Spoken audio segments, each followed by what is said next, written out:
Happy Sunday. Woo, Sunday. You know a motivated crowd. In California, on a summer day, you're in the dark. So these are my kind of people. Okay. Whittaker Chambers said, communism succeeds because most people who promote communist causes are not communists. The useful idiots, as Lenin called them, giving an air of legitimacy it would never have if it were identified with communists or communism. In our daily life, a parade of useful idiots feeds us the seeds of our culture's destruction. This is the result of 100 years of work by dedicated communists. Trevor Loudon is a New Zealand author, speaker, and political activist who maintains a prolific and controversial blog entitled New Zeal. He was vice president of the ACT New Zealand Party from 2006 to 2008. Mr. Loudon also stars in the movie Agenda, where he details communism's successful rise in America. This movie names the people and connects the dots of how America became the country she is in 2014. Trevor has kindly joined us all the way from New Zealand. He is on hand to promote his new book, The Enemies Within, and as you know, he's been signing it before and will sign after as well. I've been starting to read it in the last couple days, and what struck me in the very beginning of it, in the prologue, he entitles it, Why I Stand with America. He states, the reality is that if America loses its economic dynamism, its ability to generate huge wealth, it will inevitably also lose its military superiority. If America loses its position as the world's #1 military superpower, who will take its place? The universe abhors a vacuum. If America is no longer the world's leading military power, someone else will be. Mr. Trevor Loudon.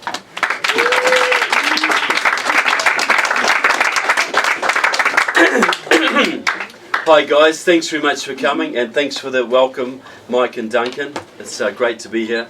It's good to see some familiar faces, Eric over in the corner there, and Vicky, and a few other people I've corresponded with over the years. So it's great to actually meet you in person. As alluded to, everybody always asks, well, what I do is I've been touring around this country for 3 years now, going all over, been to 38 states. They give me 90-day visas to come to this country. I'm very tempted to do 91 days. So apparently I get a free cell phone. So I'm hanging out for it. So everybody says, why do I care about the United States? And there's very simple reasons. The first is straight out gratitude.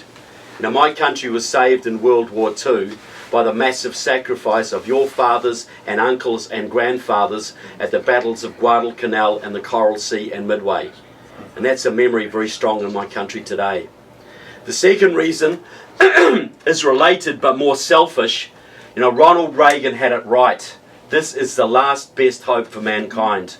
If freedom should fail in the United States, if you lose your constitution, your liberty, your economic dynamism, and your military superiority, all of which are in grave danger right now, the bad guys of this planet, Russia, China, Iran, Cuba, Nicaragua, Venezuela, North Korea, and their Islamic allies, they're going to carve up this globe amongst themselves. I get emails all the time, folks, from people who say to me, look, if things turn bad here, can I come and live in New Zealand? I could start a consultancy, I truly could. But I say to them, to be honest, you've got to realise, come down for a visit, you'll love it, but it's not a refuge. Nowhere is now. You know, just 1,500 miles to the north of my country lie the beautiful Fijian Islands. A wonderful tourist destination, but the Chinese are now training the Fijian military. They're building big hydroelectric dams on the islands, and they want a port for their navy there. Tonga is pretty much the same way, as are many other Pacific Island microstates.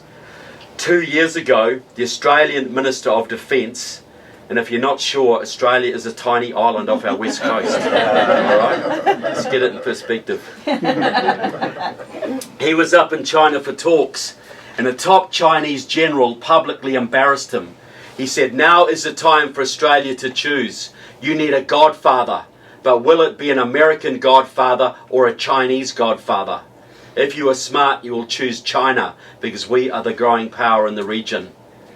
Now, he wouldn't have been arrogant enough to say that under Bush, even under Clinton, certainly not under Reagan, but he's cocky enough to say it now because he sees the leadership coming out of your White House. And all around this planet, folks, your allies, from Israel to Germany, Britain, Canada, South Korea, Japan, Taiwan, Australia, they're all freaking out because they see that your president seems to love the bad guys more than he loves them. This is causing big instability, folks. The Japanese were never supposed to rearm after World War II, and now they're rearming, which doesn't please us in Australia and New Zealand, but we understand that they cannot trust your president to protect them from North Korea and China. You know, Israel now has its back to the wall. They have no friends left in the Middle East at all now, and they may be forced to take desperate measures to defend themselves, and those measures could put us into World War III. So you've got a president, people, who cries peace all the time.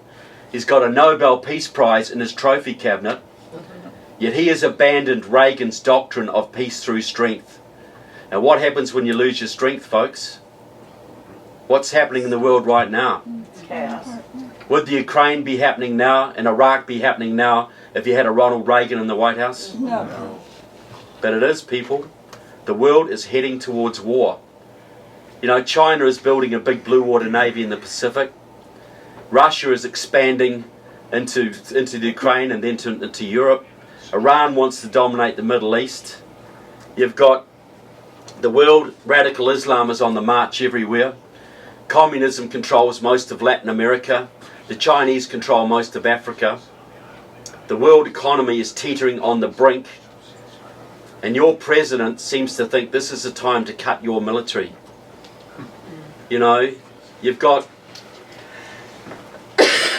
Iran and North Korea working together right now testing EMP weapons, electromagnetic pulse weapons, 6 atomic bombs fired into your upper atmosphere from fishing trawlers could basically fry the entire electrical grid in your country for months, for years. Your own government has said that if that happens, 80% of Americans will be dead within a year. You know, how serious does it need to get, people? You know, this is an existential threat on your country. You know, you're told Obama talks about fighting a one-front war. You know, he's downsizing the army, downsizing the navy to pre-World War II levels because you need to fight a one-front war. Russia, China, Iran, Cuba, Nicaragua, Venezuela, radical Islam. How many fronts is that? That's not counting the internal terrorism of all the Hamas guerrillas that have been coming up through your borders in the last few years. It's way more than one front, folks. The plan, if it comes to the crunch, and war breaks out between East and West, this is the Russian-Chinese plan for taking you down. And they are working together on this. They thought they could win this 15 years ago, folks. And the balance of power has shifted way in their favour since then. This plan came from Stanislav Lunev, who was the deputy head of Russian military intelligence in this country before he had defected in 1998, way after the fall of the wall. The plan is this: Russia has a very unreliable army, too many drunks and too many Muslims. But they've got a big number of nukes, at least 6,000 that we know about, maybe way more.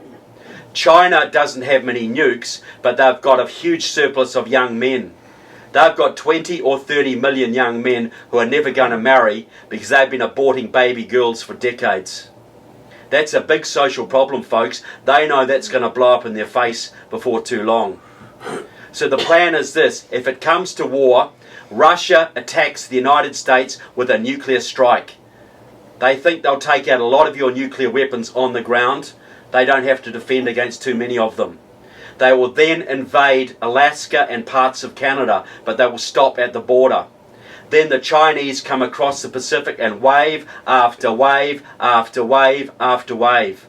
They know they will lose 10, 20, 30 million men. But that's all right, because that solves a big problem for them. They then get a foothold in this country and they occupy the continental United States. Meanwhile, the Cubans and the Nicaraguans and the Venezuelans and probably the Mexicans and Guatemalans are invited up into the southern United States for looting rights to take away anything they can carry. The Chinese have every major aquifer in this country mapped because they understand that certain aquifers flush out nuclear radiation very quickly and other aquifers hold it for a long time. They need to know the areas they can settle their people quickly. This is an operational plan, folks. Right now, this is what they're working towards. If they can take you peacefully, they will. But if they can't, that is their plan. So Obama is gutting your military. Your enemies are getting more and more aggressive, and your allies are backing off you. You saw this, where this was going. You know, your allies are looking at you and they think, well, look at Mr. Obama. The first thing he did when he became president was to take away the missile shield protecting Poland and Czechoslovakia, protecting them from the Russians. That sent a very clear message. Then, when Georgia tried to assert its independence from Russia, he abandoned them to the Russians. Now the Ukraine is trying to break away from Russian domination. They signed a treaty in your Senate for American military protection in exchange for giving up their nuclear arsenal. Now that they need your protection, what is Obama doing, folks? Nothing. Well, the other day he sent out $5 million of non-lethal aid and John Kerry.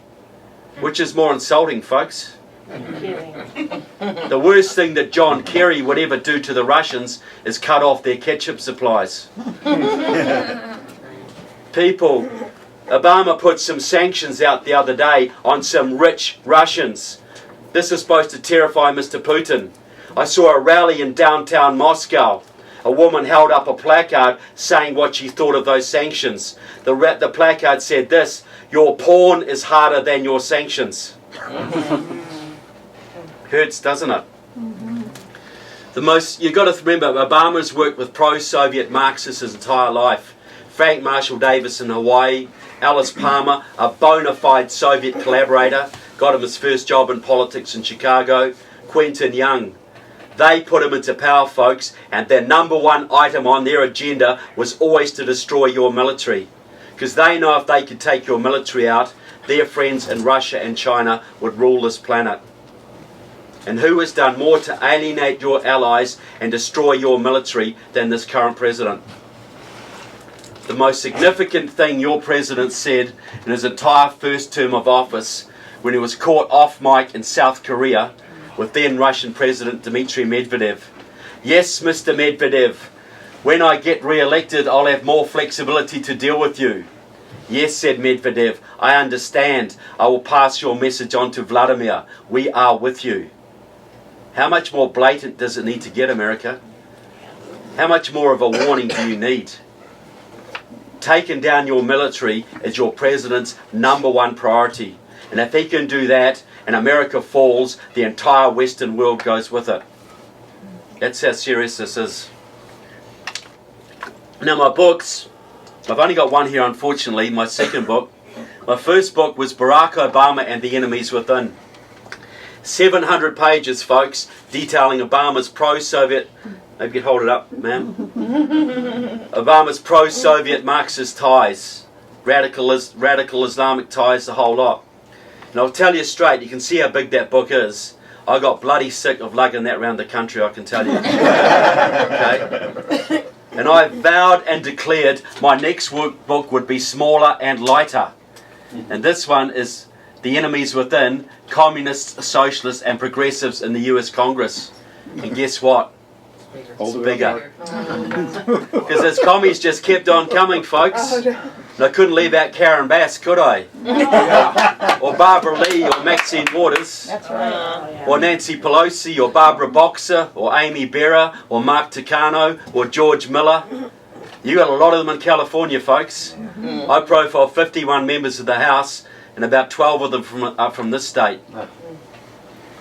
So the book's really about the two big secrets of modern communism. The first big secret of communism, I think they borrowed from the devil. Because we all know that the cleverest thing the devil ever did was to convince people he doesn't exist. And what have the communists done in the last 20 years, folks? They don't exist, right? Or if they do, they're no longer a threat. And who's been telling us this? The communists. Mainly the communists. Guess why? Well, The second big secret of modern communism, which is really the guts of the book, it is the ability, this is hardly ever discussed in any book on the subject, it is the ability of a tiny Marxist-Leninist party, maybe only a few hundred comrades strong, it is the ability of those people to influence and even control the legislative process in their country. In other words, to write the laws, to control the public policy formation. Now, the mechanism they use, it's all very far-fetched, I know, very small tail wagging a very big dog. The mechanism they mainly use in this country, and most Western countries, is control of the labour movement. You might say, well, look, the unions aren't what they used to be, 11-12% of the workforce. But the thing is this, how many Democrat elected officials in this country, from county commission to federal level, do not owe their job to the labour unions? Can you name one? They almost all do, folks. They need the unions for money, for manpower, for get out the vote, even for vote fraud. They rely on the unions. So if some union guy comes to you and you're a Democrat and say you promote this policy or you don't get any support next election, what are you going to do, folks? Going to do what you're damn well told, right? So the process is very simple. The Marxists set a policy. It might be socialisation of student loans, or green jobs, or a New START treaty with Russia, or normalisation of relations with Cuba. They set a policy. They make it union policy because they control them, and the unions make it Democrat policy. So you were very lucky in this country for a long time, because before 1995, the AFL-CIO was run by hardcore anti-communists like Lane Kirkland and George Meany. But in 1995, everything changed, folks. Everything. Because that was the year that Democratic Socialists of America, your largest Marxist group, a Gramsciist communist organisation, maybe 7,000 members, that was the year they took over the AFL-CIO. They took over every union in this country, every major union, and from there they mounted a purge of the Democratic Party. They got rid of all the centrists and moderates they could. Joe Lieberman, the senator from Connecticut, was probably the last one to fall. And now they own that party, folks. That's why over the last 15 years the Democrats have moved so far left. Because the Marxists took over the unions, and from there they took over the Democratic Party. So I'm going to give a couple of examples because this is a bit academic so far. The first example of how this works, if you've been following the news very, very closely, you may have heard of this. It's called Obamacare. Good to see you keeping up, guys. Now look, I acknowledge that Obamacare is not yet fully single payer or socialised healthcare. Single payer as in the government pays all the bills. But we all know where it's heading. Harry Reid said so. Jan Schakowsky's admitted it. This is just transitional to socialised healthcare. Now I come from a country, people, that's had socialised healthcare my entire life. And I'll tell you straight, it sucks. Everything you've ever heard about it is true and worse. But I still get some people, even Republicans, will say to me, look, Obamacare's not really socialism, and, we've got to think of the uninsured and the pre-existing conditions, and it sort of works sort of in Europe, and maybe when it settles down we can put up with it. These people are delusional, folks. They have no idea what's coming down the tube on this. It shouldn't be hard to work out the consequences of socialised healthcare. 5 minutes of thought should wrap it up for you. Put it this way, if you're in a free market system, healthcare system, and I know it's not free market here, but at least you still have elements of it, you are a customer, and they can make money from you. How do you business folk in the room treat your customers? Really well. Pretty good, I hope. Send them Christmas cards, take them golfing, right? If you're a doctor, your patient is your customer. And the happier and healthier and more productive your patient is, the more holidays they can afford to give you, right?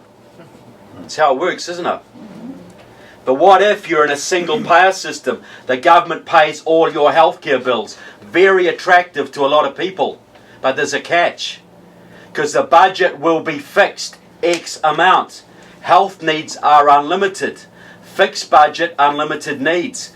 Every procedure you have, every pill or drug you consume is a direct cost out of a fixed budget. They cannot make money from you.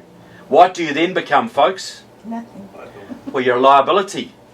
You're a liability on the system. You business folk in the room, how do you treat your liabilities? They don't get Christmas cards. Business 101, they don't get Christmas cards. Business 101, eliminate your liabilities. Is that not correct? If you want to survive? But I get, people say to me, oh, under Obamacare we might have death panels, groups who decide who's going to live and who's going to die. Get real, folks, you don't need death panels. You think of this, you're the head of the oncology department at Christchurch Public Hospital, where I come from in New Zealand.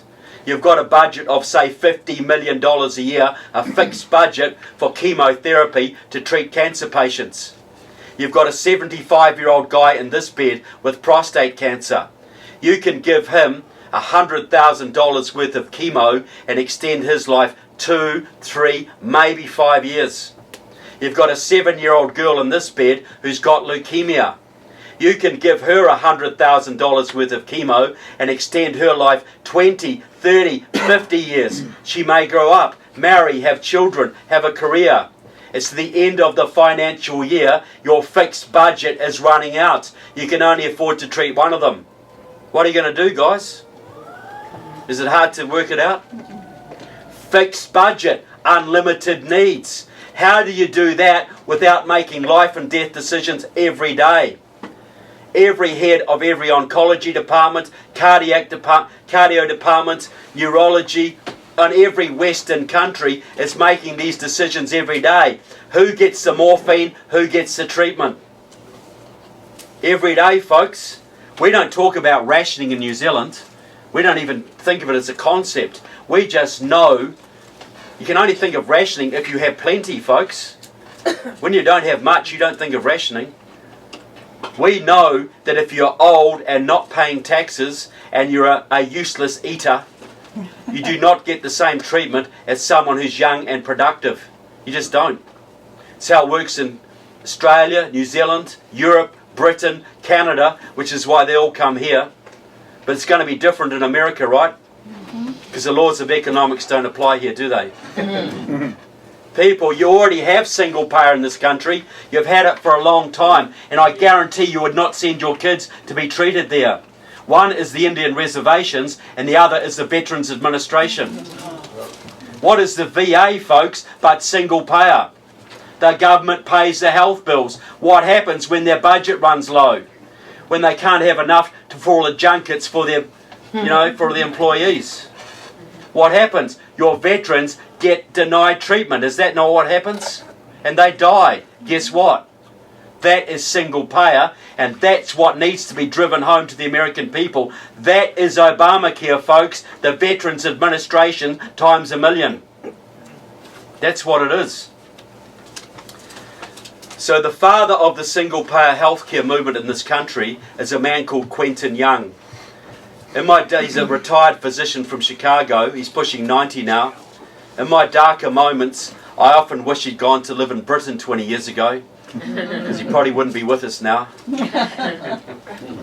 But he is, and he's been trying to wreck your healthcare system his entire working life. He set up Physicians for a National Health Plan, the biggest single payer promoter in this country. Doctors for Medical Rights. He's worked with the AMA, Canadian doctors. He's worked with John Conyers and other reps to get single payer legislation in front of your Congress on several occasions. But it always got voted down. But in 2009, with the Affordable Health Care Act, they finally started to make progress, folks. And it's not surprising that the progress came under Mr. Obama, because for many years in Chicago, Quentin Young was Mr. Obama's personal physician and friend and political mentor. He openly claims credit for indoctrinating Obama into single-payer healthcare. Says he was a big fan of socialized healthcare when he was an Illinois state senator and nobody paid any attention to him. Quentin Young was a 40-year veteran of the Communist Party USA. Any Vietnam veterans in the room at all? Thank you. Oh, of course I knew John, yeah. Thank you, sir. Well, back in 1972, Quentin Young and 3 other doctors went to North Vietnam to offer their services to Ho Chi Minh's communist government when they were trying to kill you gentlemen. That's how patriotic Quentin Young is. He then went on to join Democratic Socialists of America, your largest Marxist group, and they are the fathers of Obamacare, folks. 100% their baby. They've been pushing this 40 years as their #1 priority. They had people on Hillary's panels when she tried to do this in the early 90s.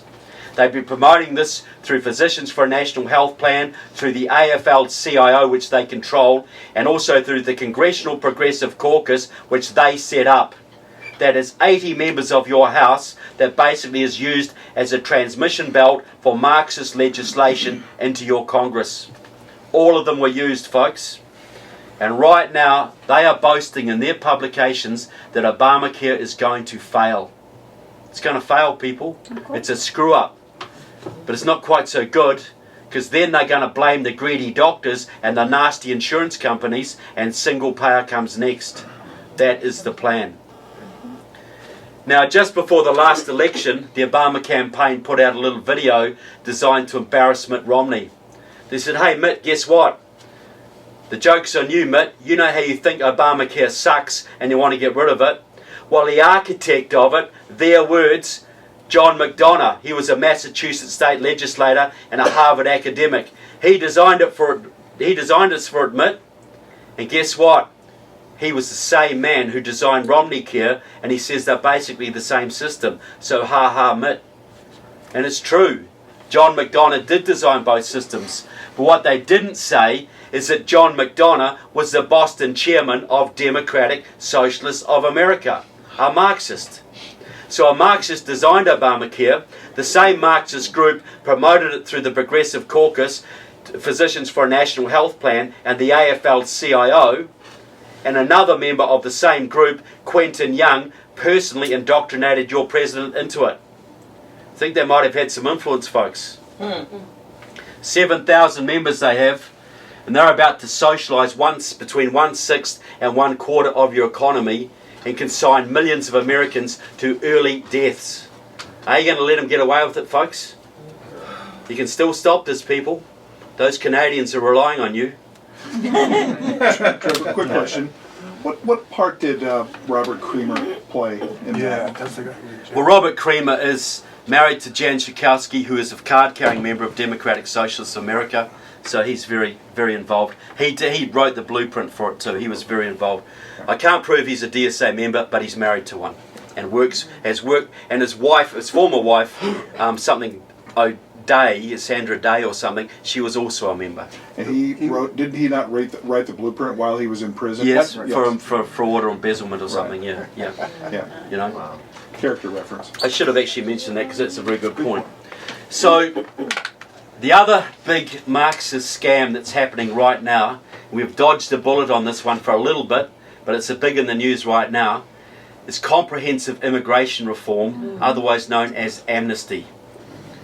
Now you have Republicans, folks, like John McCain and Lindsey Graham and Marco Rubio and formerly Eric Cantor. Great victory there. Got what he deserved on that one. Yeah.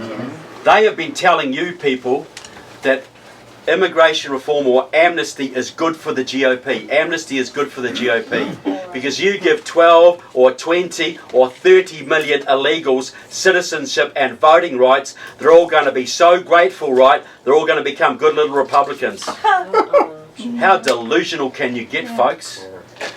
The Latinos, who are the bulk of the illegals, and the Asians, who are a big part too, vote overwhelmingly Democrat. So why do these Republicans tell you this garbage, folks? Could it be connected in any way to the fact that the US Chamber of Commerce has spent more than $1.7 billion promoting amnesty in the last 10 years? What do you think the Chamber wants out of it, guys? Cheap labor. Cheap labour, to pluck their chickens and pick their oranges and staff their factories and hotels. Because the US Chamber of Commerce believes that their profits far outweigh your national security or your border integrity or the laws of your land. What do you think of that attitude, guys? Sucks big time. These are the same people who used to think it was cool to sell scrap metal to Japan before World War II, guys. So why did these Republicans tell you this? Could it be connected? Could it be in any way related to the fact that many of them are very close to the Chamber of Commerce and big agribusiness? Or am I being a little bit over-conspiratorial, perhaps? But the real driver of this is the hard left. This started out in this town, well, Los Angeles, in the 1950s. A Communist Party member named Bert Corona, also a Democrat. He started the Viva Kennedy clubs in the 60s, the first organised effort to bring Latinos into the Democratic Party. He also worked very closely with the Soviet consulate in San Francisco. On party instructions, Bert Corona set up a whole network across the Southwest and Southern California of illegal immigrant support networks. The purpose of these groups was to encourage illegals across the border, get them work in the factories and farms, get them settled, get them citizenship, and get them voting. That was the key, the voting. He trained up a whole bunch of acolytes to carry on his work, and 3 of them are very prominent in Southern California in this town right now. I'm sure you've heard their names, all Corona disciples. The first one was Antonio Villagrosa, until recently your mayor, a hardcore Marxist. He used to go down to Cuba to cut sugarcane for the Castro brothers. He turned this city into a sanctuary city. He forbade the LAPD from enforcing immigration laws, and the illegals flooded in, changed the entire demographics of this region. Am I right on that? Yep. Yes. Second member of this group, Gil Cedillo, until recently the head of the California State Senate. A hardcore Marxist, a Communist Party USA supporter. He basically was a big-time immigration activist. He got the DREAM Act pushed through in this state 2 or 3 years ago that gave all sorts of so-called rights to the children of undocumented workers. The other member of this group, Maria Elena Durazzo, the most powerful woman in your state, the head of the California AFL-CIO, another Marxist. She is behind the massive union-driven, union-paid-for Latino voter registration drives and get-out-the-vote efforts that have added hundreds of thousands of Latino voters to the California rolls in the last 15 years, almost all of them Democrats. The work of these people, all Corona disciples, have changed your state, folks. They have turned California from a reddish, purplish state to a solidly blue state. All a deliberate program. Go to Arizona. A man called Lorenzo Torres died there in 2012, the most successful politician to come out of that state in decades. And I bet you never heard of him. He worked very closely with the Soviet consulate again, worked very closely with Bert Corona. He was the head of the Communist Party USA's Latino Commission. His job was just like Corona's, to set up immigrant support networks across the Southwest, from Texas to Nevada, New Mexico to Colorado, right across.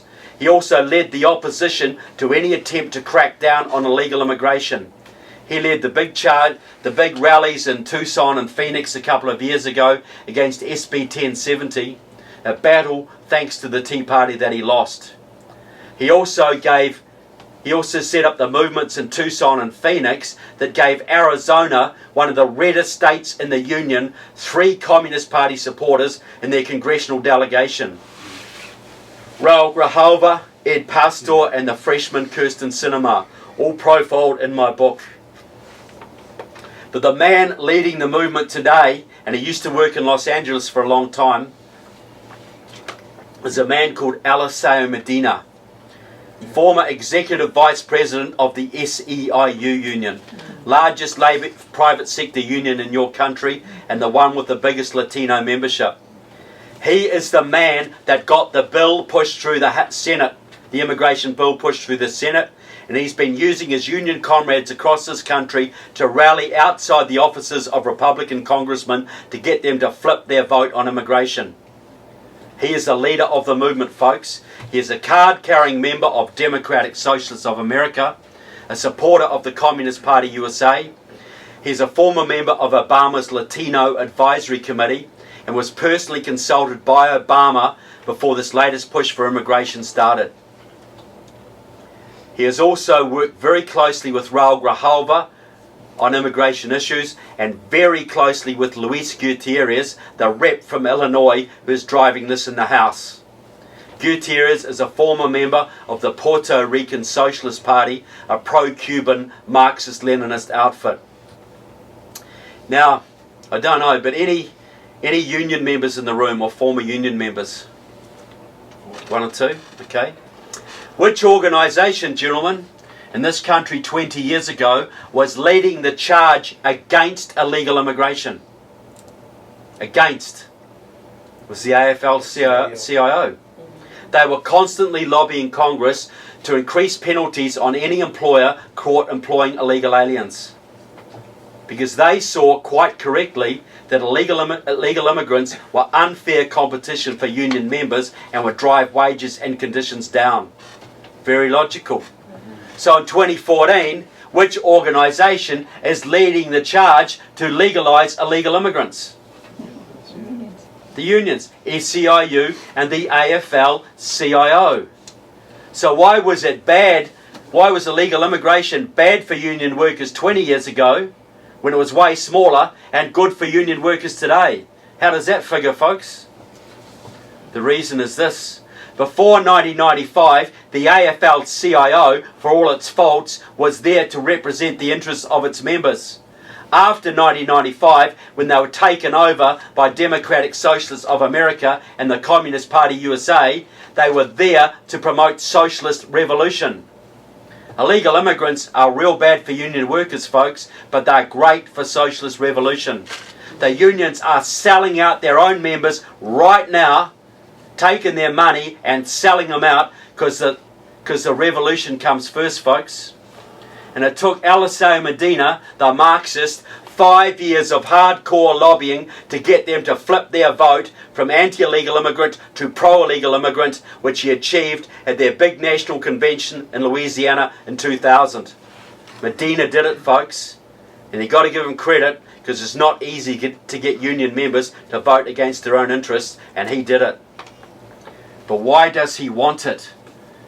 Medina let the cat out of the bag at a big progressive conference in Washington, D.C. 3 years ago. He got up in front of the comrades and said this: the number one priority of the progressive movement is an immigration bill. The number one priority. We have to get citizenship and voting rights for our 11 million undocumented workers. And did he talk about compassion, or reuniting families, or giving immigrants a break, or the American dream? Not a single bloody word, folks. All he said was this: in 2008, Latinos voted overwhelmingly for Obama and progressive candidates. If we stand by these people and get them citizenship and voting rights, they will stand by our movement. That will give us at least 8 million more Democratic Party votes. That will give us a governing majority, not just for the next few election cycles, but for the foreseeable future. In other words, forever. Think about it, folks. 8 million votes. The last election was decided by 2. The first thing that happens is that Texas goes blue. You take the Electoral College votes from Texas, your second most populous state, and add them to the Electoral College votes from California, your most populous state, which they've already got through immigration. Add the totals together, folks. Do the math. It is then mathematically almost impossible, and I say almost because really it is impossible. It is impossible for the Republicans to ever elect another president. Almost impossible, folks. Single pass, it'll be a one-party state. One-party state ruled by the unions and the Marxists. That is the plan, people. And if you think the Democrats are arrogant now, you imagine what they'd be like with 8 million more votes in their pockets and the Republicans permanently out of office. It won't just be the IRS they send after you guys. This won't be like France or Germany. The plan is to make this country like Venezuela very quickly and Cuba not long after. The immigrants are just the meat in the sandwich, folks. That's all they are. How cynical can you get? And you have Republicans, people, telling you this is good for the GOP. These are not stupid people. They can count. They know how much 8 million is. I wonder what their checkbook holds right now. They know what they're doing, folks. They are selling out not just their own party, they are selling out their country. And Eric Cantor got just what he deserved, folks. And I hope all of the rest of them do too, very quickly. Because only that is keeping this at bay right now. Now, the other thing the book is about is the individuals. Because I think these people should be accountable for what they do.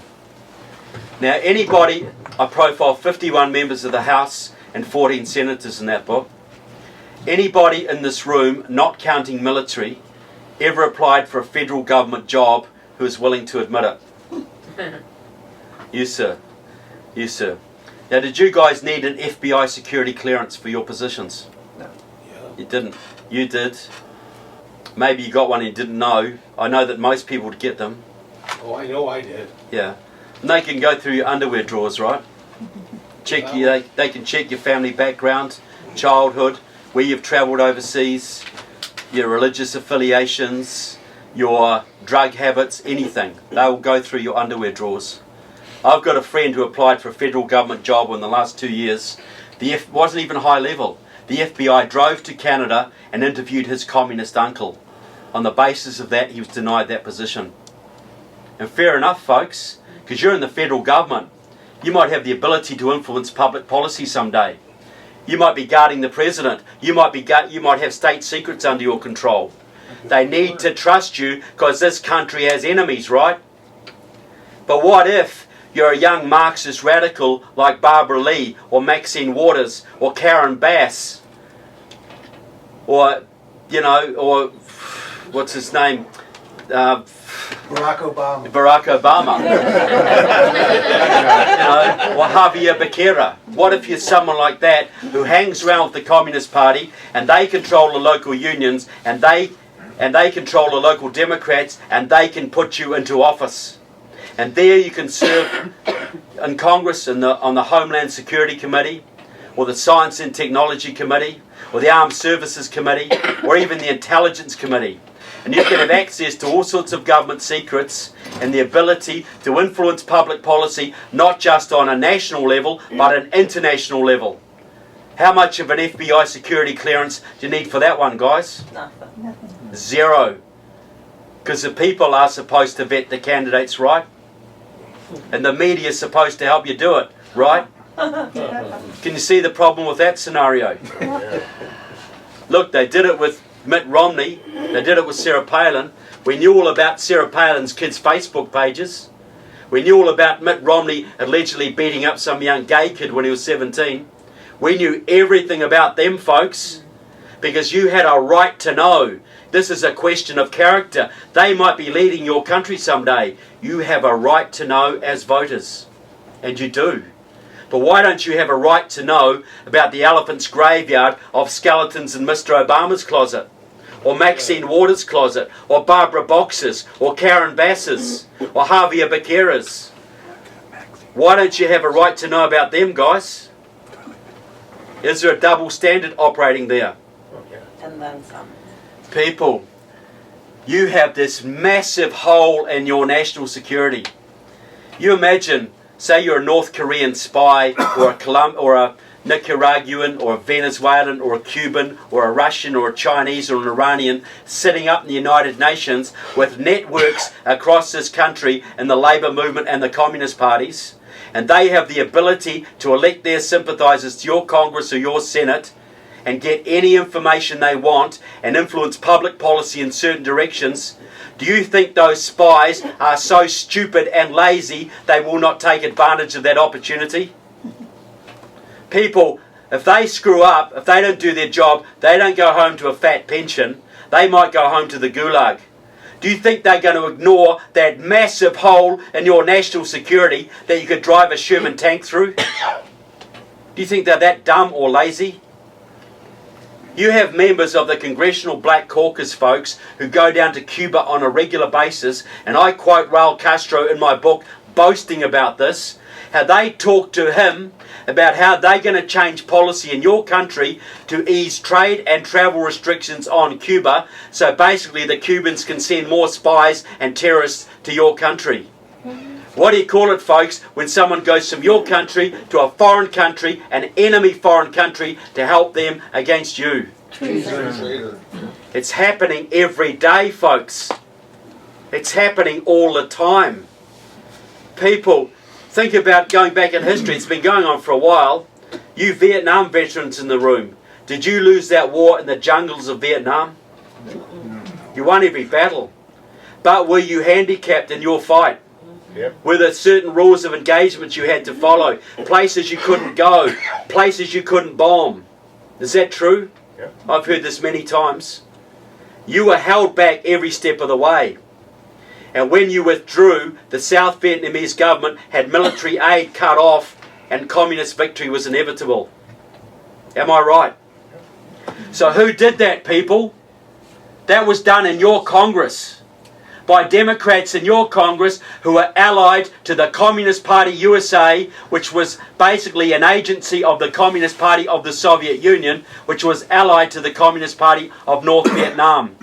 Do you think there might have been a little bit of treason going on there, folks? Just like with Afghanistan today, people.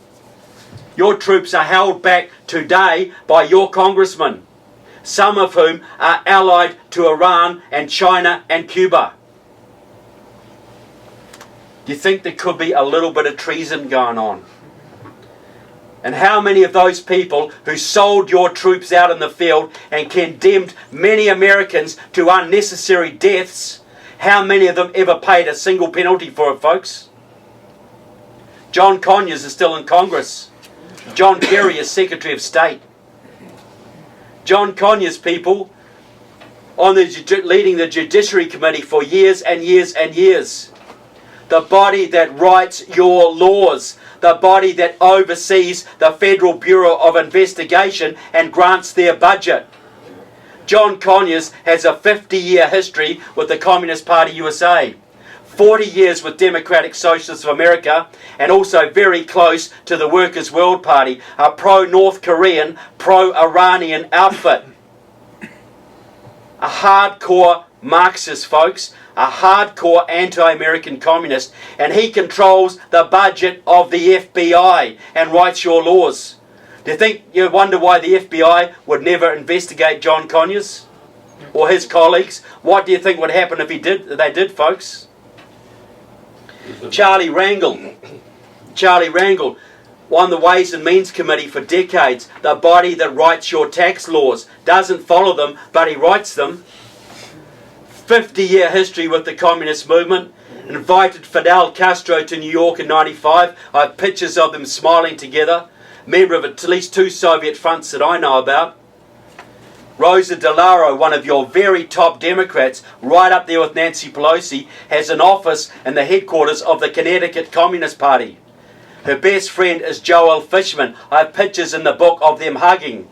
Joel Fishman is the head of the Connecticut Communist Party, the daughter-in-law of a Soviet spy and the communist official delegated by the party to liaise with the Democrats. Barbara Lee, 40 years with the Communist Party. Nancy Pelosi, long-time connections. Maxine Waters, the same. Same with Eddie Bernice Johnson, Sheila Jackson Lee. Danny Davis, Jan Schakowsky. Danny Davis and Jan Schakowsky and Jerry Nadler are all card-carrying members of Democratic Socialists of America. Tammy Baldwin, the freshman senator from Wisconsin, long-time member of a support network for the Colombian Marxist-Leninist narco-terrorists. She has used her position in your Congress and Senate many times to try and get US military aid cut off to the Colombian government. If she succeeds, Colombia will go communist, and those guerrillas will send even more cocaine to your country. And Judy Chu, folks, not far from California, not far from Los Angeles. Judy Chu, lovely looking Chinese lady, Nice haircut, nice clothes, softly spoken, looks like butter wouldn't melt in her mouth. On Obama's re-election committee, head of the Asia Pacific Caucus in your Congress, head of the Progressive Caucus, goes to China all the time to build business ties between China and California. When she's over there, she tells the Chinese press, "I am coming home." The Chinese press has described her as China's representative in your Congress. Greensboro, North Carolina, 1979, folks.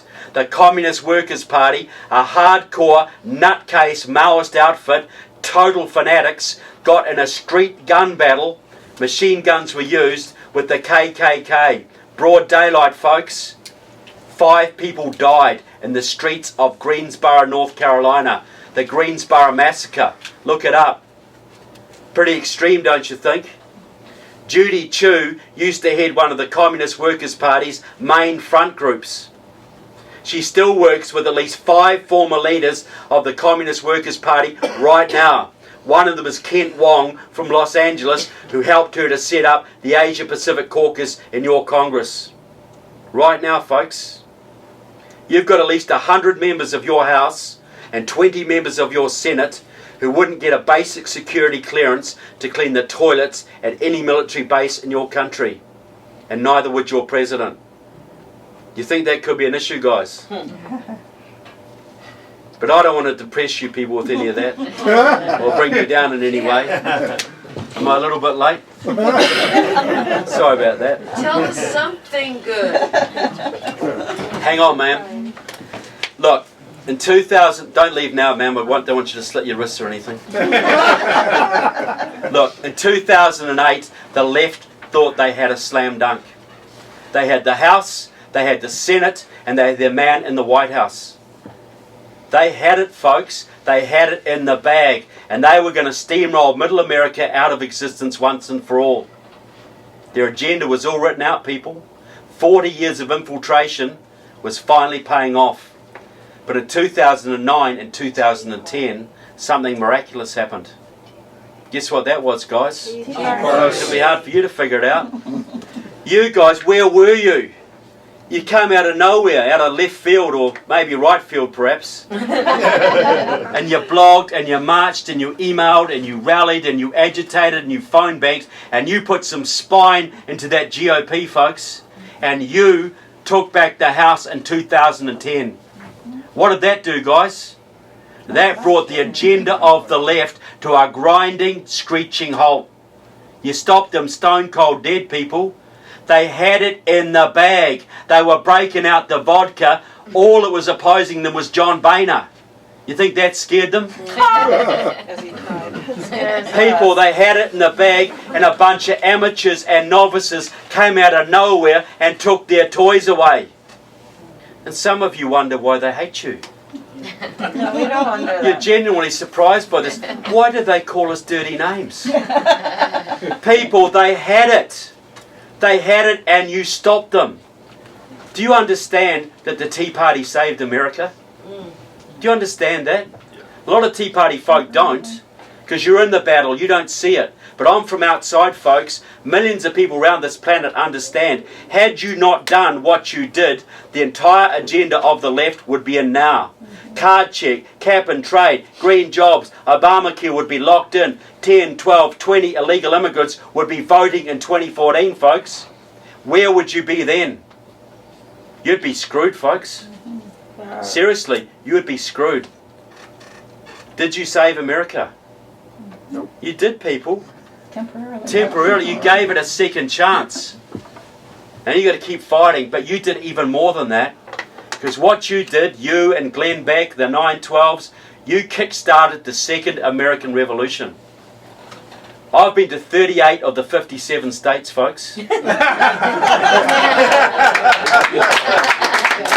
Checking you're awake. Okay. Look, people in the bluest of the blue states, I've had big audiences in Michigan and Massachusetts. There are thousands and hundreds of thousands of people in this country now who actually read the Constitution and understand the Constitution. And the Bill of Rights, the separation of powers, states' rights, all the things that make your country different.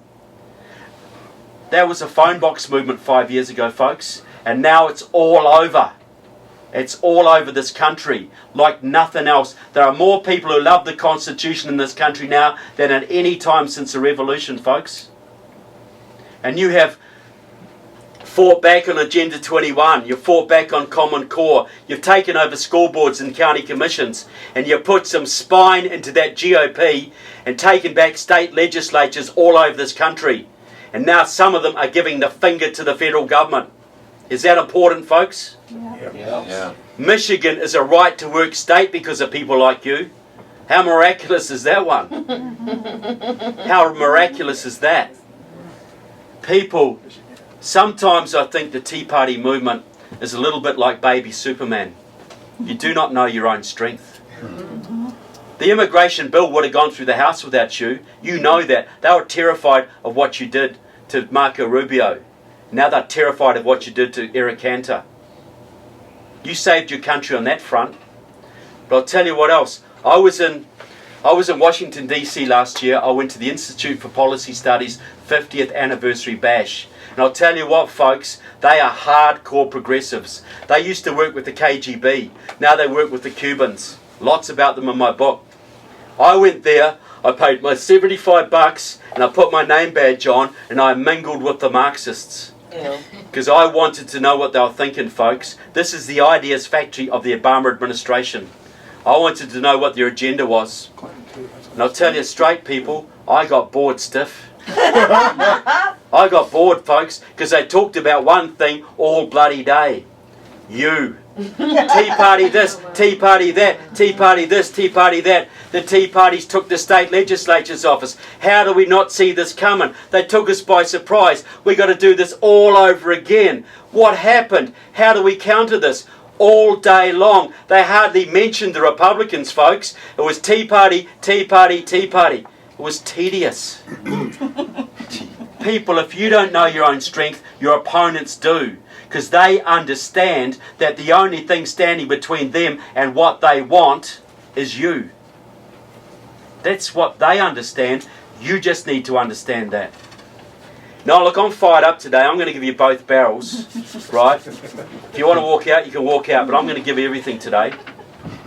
People, I'm going to do something now that's normally considered very, very rude. Because you don't go to someone else's country and tell them how to do things, do you? No, please tell us how to do it. Well, I get asked all the time, what do we do? Because, look, this is a movement 5 years old now. A lot of burnt out people, a lot of defeats, a lot of betrayals. What do we do next? Is it worth carrying on? Are we making an impact? Are we wasting our time? These questions I hear all the time. This is how I see it, folks. And my only value to you is as an outside observer. Because you can often see your neighbour's problems better than you can see your own. I see a country, a movement. You've had 100 years of progressivism, folks. It might take 20, 30, 50 years to undo it. But you have two huge battles coming up, 2014 and 2016. If you lose those battles and they get their illegal immigrant voters, whatever you do after then may not count for very much. You have to win. And how do you do it? Because there's only one force in the time we have left, unfortunately, that has any chance of stopping the Democrats, and that is the GOP. I'm not shilling for them, guys. John Boehner's right up on my dartboard, believe me. The question is this: what will the character of that GOP be?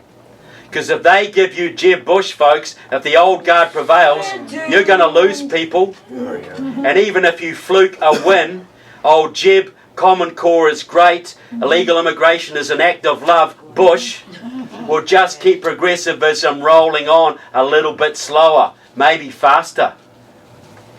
But if you have a real leader, a constitutionalist, a fighter, someone who's prepared to put up his fists for this country, maybe like a Ted Cruz, things could be very different, folks. But how do you get that? Now, I'm going to go back a little bit in history. 1976. This country had been losing its liberty, Republican, Democrat, for decades. And the people were pretty damn sick of it. But they had nowhere to go. But that year, a man came out of this state who spoke of a shining city on the hill, and peace through strength, and the Constitution and liberty. And hundreds of thousands, millions of people loved Ronald Reagan's message, folks. And they got behind him to get him that GOP nomination in 1976. They pushed and they pushed. And what did the Republican old guard do, folks? The Rockefeller Republicans, the Karl Roves of the day. They hated him, people. They opposed him, they sabotaged him, they slandered him, they did everything they could to stop him. Ronald Reagan was banned from speaking in Ohio by the Ohio State GOP that year, people. Banned from their state. And they just beat him. The Republican old guard just beat him, and they gave that nomination to Gerald Ford. And Gerald Ford went up against Jimmy Carter, and Carter won. And how did the Carter years work out for you guys? You know, interest rates up to here, gas queues round the corner, Panama, Iran. You're still suffering from Carter. Your second worst ever president, folks. Community remiss. Think about it. But the really important point is this. The grassroots of people just like you did not give up. They got more organised and more focused and more disciplined. They got into the GOP, took over the precinct positions, the township committees, and they prepared the way for 1980. And when Reagan ran again, they got behind him and pushed, and this time they were not going to take no for an answer. This time they forced the GOP old guard to give them their candidate. They forced them. And Reagan got that nomination and went on to take the country in a landslide. People, the hostages were back on the first day. The interest rates went down. The taxes went down. The economy boomed. He rebuilt your military. He rebuilt your pride in your country. And he took the Soviets out without firing a shot. Any greater president in the 20th century, folks? No. Calvin Coolidge. And what? Well, maybe. Maybe, I'll give you that. Thank you. But the point is this. Why did you have a Reagan revolution? Because people just like you stuck it to the Karl Roves and the John Boehners of the day, and you chose the candidate. Is there a message for today? I'm going to digress just a little bit. Sometimes I don't include this, but I want to today. We're often told we have to get more young people into the movement, right? And I've heard Republicans say to me, yeah, well, you need slick, cool candidates, nice suits, you know, nice haircuts, charisma, people like Marco Rubio, because the young people love guys like that, right? I say, what utter crap. No? What utter crap. I'll give you two examples of people who've inspired young in huge numbers. The young in huge numbers. One of them is that man from Texas, Ron Paul. Yeah. Now, I don't agree with everything Ron Paul says, folks, on foreign policy, defence. But I'll tell you what, you look at the colleges in this country, where is Ron Paul's fan base? The young people love him like a chocolate, folks. He can draw thousands to his rallies, and he's young and hip and cool and charismatic, right? Nice haircut, great suit. No, it's the Jew-hating part. He's a grumpy old bugger. Yeah, well, that's the problem, ma'am. Thank you. Yeah, well, not with him, but some of his supporters, okay? He's a grumpy old bugger. Okay? But the point is, he's a principled grumpy old bugger because he stands up for the Constitution, he doesn't back down, he supports the underdog, and he's principled. He has got that going for him, and the young rally to them in their thousands. The other one, Reagan himself. How many old hippies, probably a few in this room, threw away their tie-dyes and put on a badge and campaigned for the Republicans because of Ronald Reagan? How many thousands of young people were converted to the conservative cause by Reagan?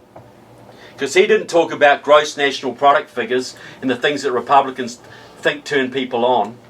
He talked of a shining city on the hill and liberty. He talked in idealistic, emotive terms, folks, and he had a vision, and he was consistent, and he was principled, and thousands of young people rallied to him, folks. Thousands of them. I go around this country, and I forgot my badge today, but I wear my Reagan badge often at airports. I've had 16-year-old girls with wacky-looking goth haircuts come up to me and say, "Wasn't he great?" Wow. How do you think I get on with the Gerald Ford badge, guys? Not quite the same. So right now, people, this country is Jimmy Carter on steroids. And you need Ronald Reagan on meth to turn this around.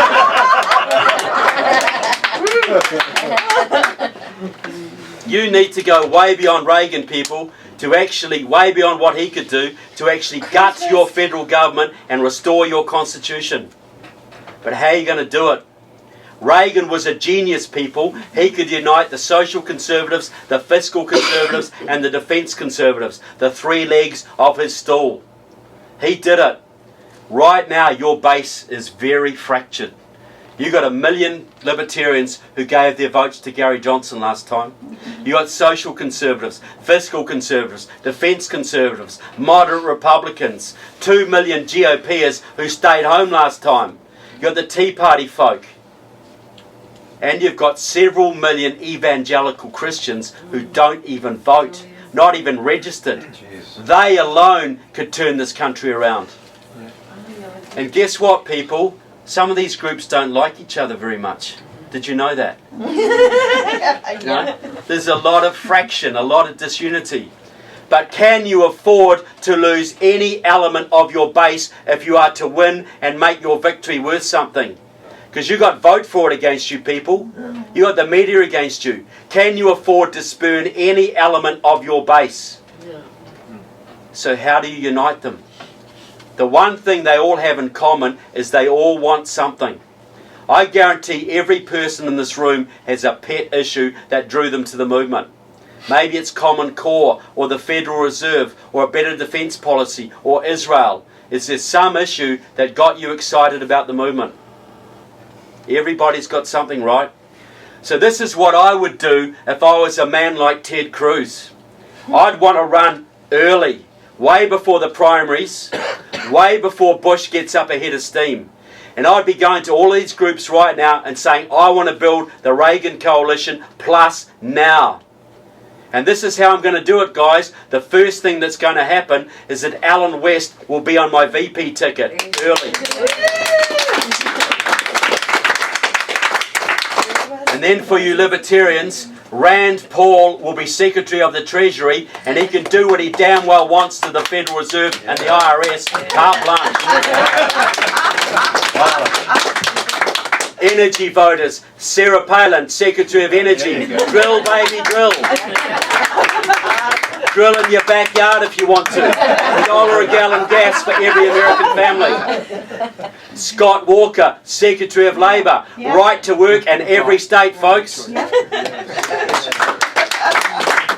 Herman Cain, Secretary of Commerce. Deregulate, deregulate, deregulate. EPA gone, OSHA gone. Get American businesses working again. John Bolton, Secretary of State. Tell your enemies where to get off, rebuild your friendships. And very important, Ambassador to the United Nations. No one.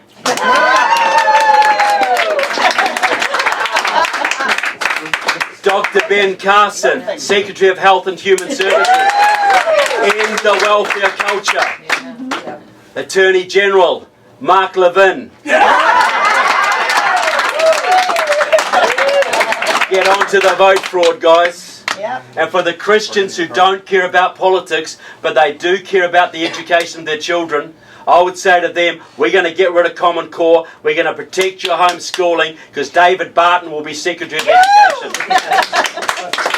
Fill your whole cabinet now. Run as a team. Yes. You imagine it, people. Would that unite the base? Yes. Because everybody's getting something, right? Yeah. Would that get you out of bed at 5 o'clock every morning to go door knocking and phone banking? Yes. Would you be inspired? Yes. And do we need inspiration? Yes. Do we deserve it? Yes. People, you've never had a bigger base than you have today. You're far bigger than Reagan had, of constitutionalists and libertarians and conservatives. You've never had a bigger base. You put the base together with the leaders, who would stand in your way? Right now, you put your eggs in one basket. Yeah. One candidate. And the media can tear a Mitt Romney to pieces, folks, or a Sarah Palin. But you try, what's the media going to do with 20 Rottweilers who are all campaigning together across this country, all backing each other up and not taking any crap from anyone? What will the media do with that, guys? How would they handle it? They'd have a nervous breakdown. I hope. Well, how would the left counter it? And would it energise the base? And would it draw people in? Yes. Because everybody's getting a slice of the pie, right? And there's a precedent for this. Ronald Reagan named his cabinet in '76. But it's an even better precedent. You didn't just have a founding father, guys. You didn't just have a George Washington. You had George Washington and Samuel Adams and Benjamin Franklin and Patrick Henry and Thomas Jefferson and James Madison. You had a whole team to lead that revolution, guys. And they had their egos and they had their conflicting ideas, but they put them aside for the sake of the country and the revolution.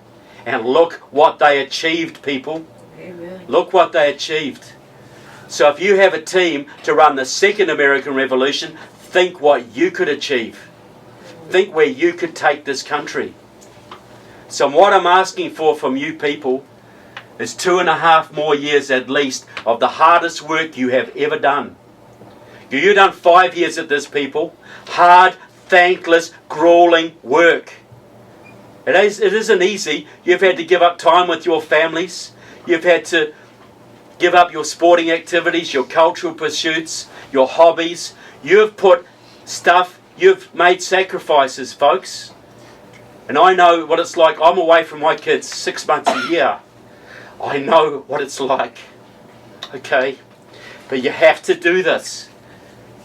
Because you know if you do nothing, you know what's going to happen, right? Yes. You know. But if you fight, victory is not assured.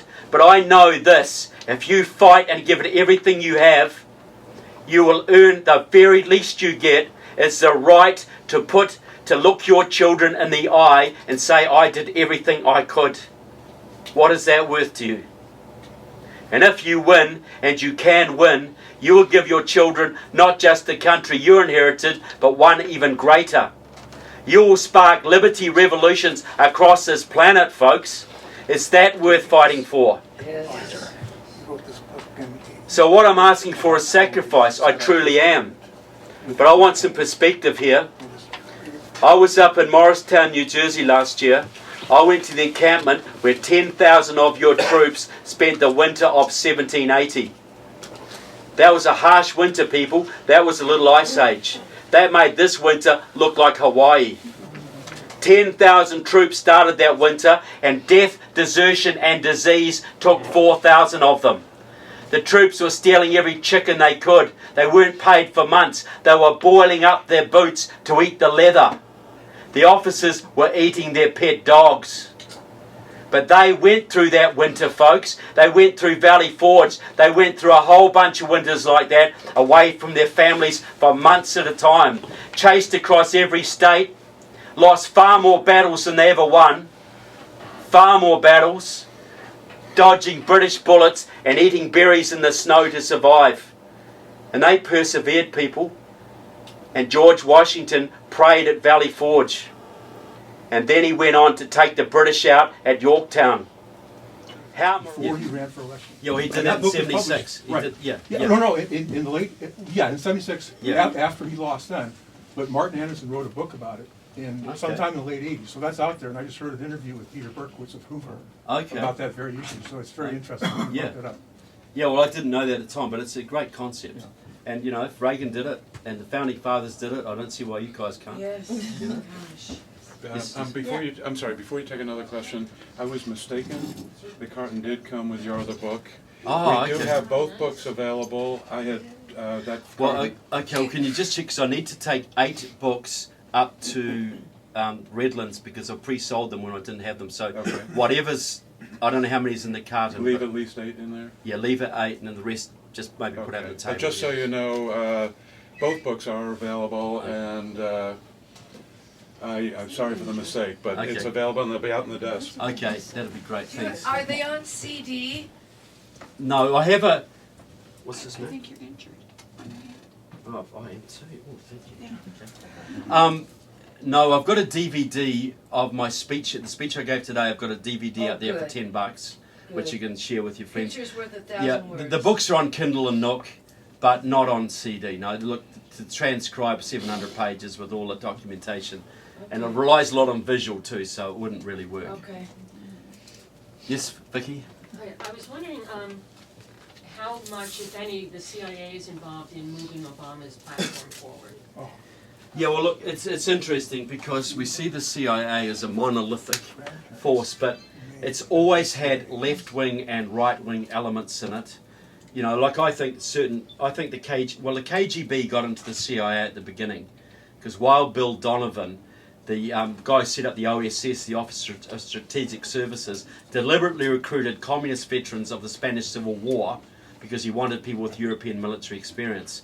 So the CIA involvement now is problematic to me because there's good guys in there and there's bad guys, and I don't know which factions are dominating and which ones are driving Obama forward. But basically they're loyal to the president, you know, and they will be, you know, what they're doing. You can see the CIA, America has changed sides on the war on terror, and the CIA is doing that. They are helping to do it. So they will follow orders. They will follow Obama's agenda. So we can't rely on the CIA or the FBI to defend us because they are, the government pays their bills, pays their salaries. Yes.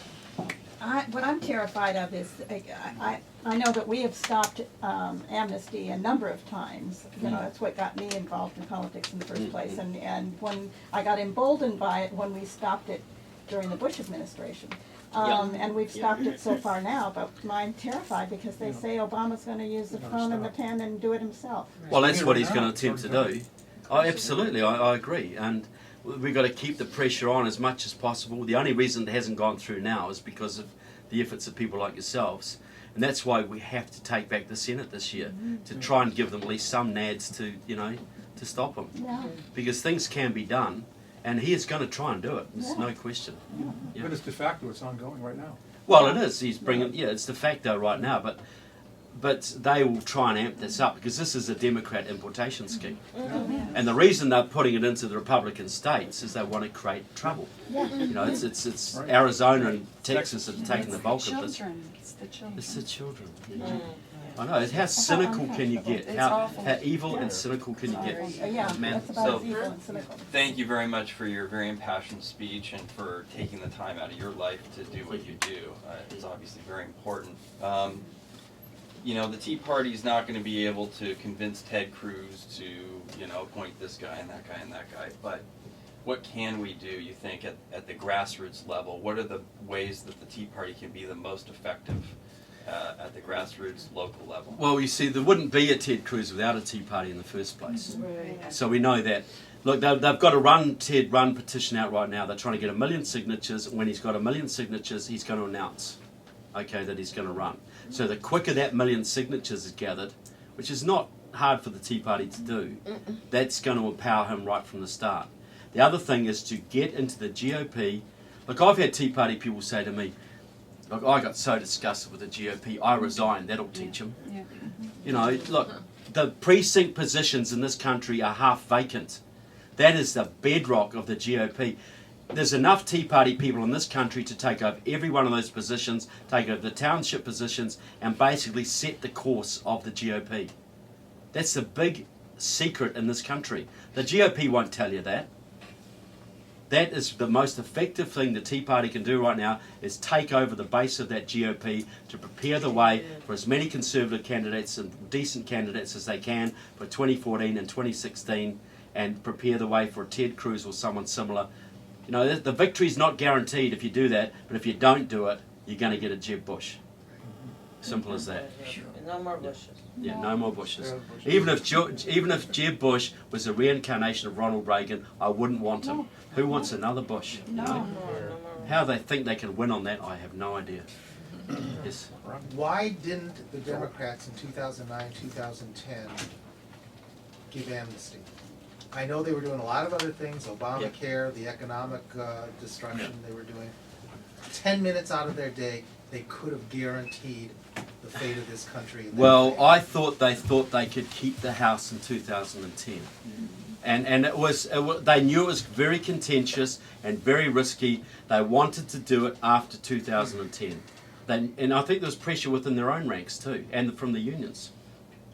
That just doesn't make any sense to me. Once they do that, fine. Maybe they would get some blowback and lose 2010, which they did anyway. Yeah. But eventually, it guarantees them victory long term. Well, look, maybe they thought we've got the House, we've got the Senate, we've got it wrapped up. We can do it at our own leisurely pace. The big thing, first thing was, look, you're right. If I was them, I would have done that.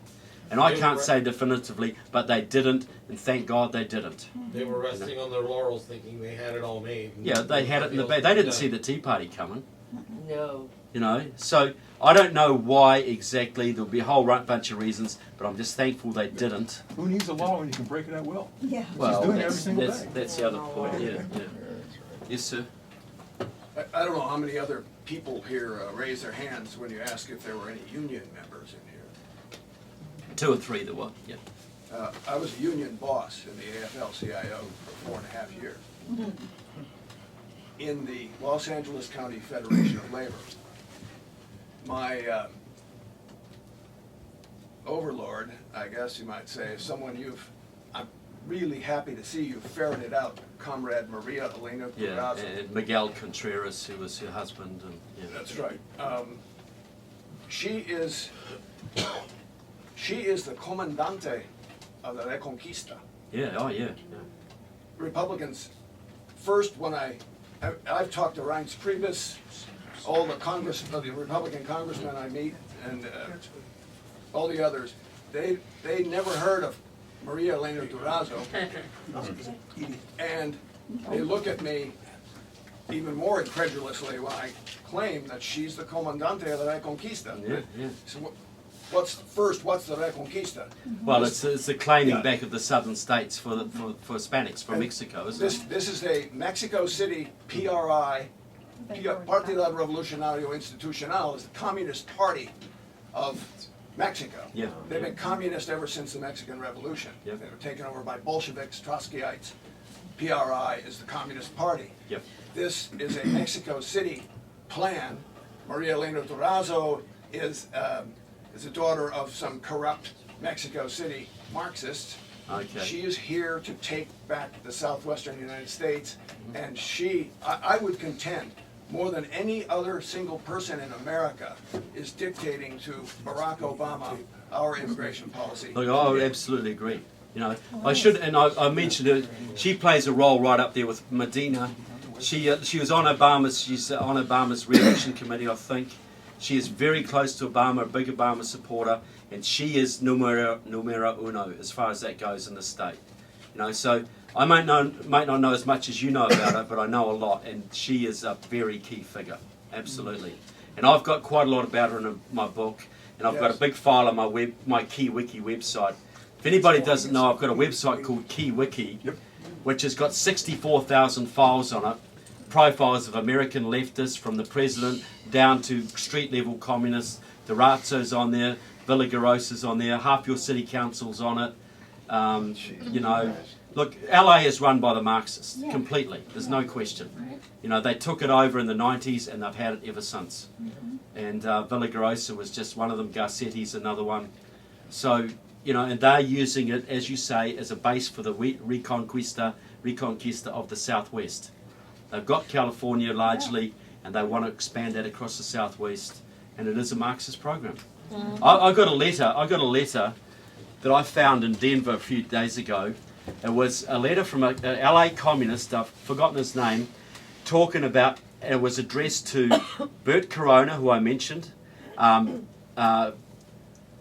Cesar Chavez, Dolores Huerta, and the guy out in Arizona, Lorenzo Torres, and several other leading Chicano activists, asking for them to recommend young Chicanos to go to train at the Patrice Lumumba University in Moscow to train in the Chicano nation, you know, the Reconquista. So this is a communist, this has always been a communist program, basically run from Moscow and from Mexico City. So you're quite right. So I'd like to talk to you about it later, maybe, you know, maybe email you on it or whatever, because you've been in the belly of the beast if you've been in the union movement in Los Angeles. I have Comrade Maria's business card. You do? Okay, well, yeah. I speak to her once in a while. Okay, so you're still in the union movement today? No, or? I retired. Right, okay. But very interesting conversations I've had with her and some of these others. Republicans can't fathom that I have been where I have been. And my neighborhood here in Los Angeles actually has a CPUSA, Communist Party headquarters. Yeah, that's what's it called? The Los Angeles the Southern what's it called? I remember the name of the building and everything. I've got a file on it in my KeyWiki. The Socialist Workers Party headquarters. Or something. Yeah. It's right in my neighborhood. Is that in Echo Park? No, Country Club Park. Oh, okay. Yeah. Yeah. Yeah. Look, I can guarantee it. Like Tell one you of about some of my visits to there. Okay, well, I'd love to talk to you about that because I went to the Occupy movement when I was here in Los Angeles, and I went there and I looked at all the communists I knew leading it. You know, and I just forgot their names right now. Kelly Sinclair and one of the guys is now working for Javier Becerra. You know, the Democrat Party in this state is just totally working with the Communist Party USA. Richard Alarcon, you know, who's a prominent Democrat here. His sister was Evelina Alarcon, who was the head of the Southern California Communist Party USA.